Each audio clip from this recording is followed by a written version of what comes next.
அழுதுட்டாங்க உள்ளே பார்த்தேன். தேம்பிலாம் அழுதுனவங்களாம் பார்த்தேன். கஷ்டமாக தானே ப்ரோ இருக்கும். ஒரு நடிகர் இப்போ ஜனநாயகன் வந்து எப்படி இருக்குன்னா, ஒரு 10 விஜய் சார் படத்தை சூப்பர் ஹிட் படத்தை ஒரு படத்தில் பார்த்த மாதிரி இருக்கு. ஓகே ஓகே அண்ணா, ஜனநாயகன் எப்படி இருந்தது?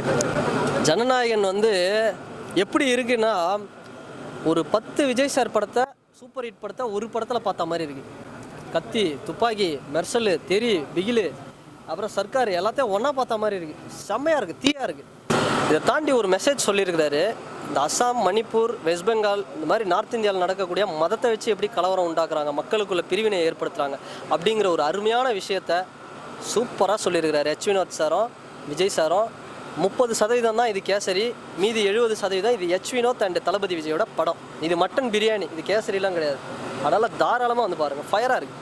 ஓகே, நான் லாஸ்ட் டைம் அப்படின்னு சொல்லிட்டு போடுறாங்க. இதுக்கப்புறம் தளபதி ரீலீஸ் தான் ஆக போகுது.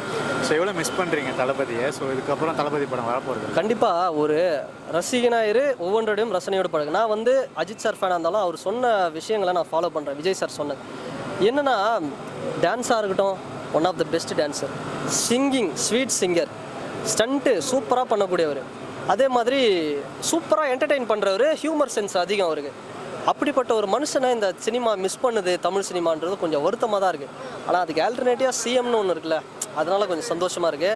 கடைசியாக தளபதியுடைய வெரியன்ஸ், கோரான ஃபேன்ஸ் அந்த கிளைமேக்ஸ் முடிஞ்ச உடனே அழுதுருவாங்க. நிறைய பேர் அழுதுட்டாங்க உள்ளே பார்த்தேன். தேம்பிலாம் அழுதுனவங்களாம் பார்த்தேன்.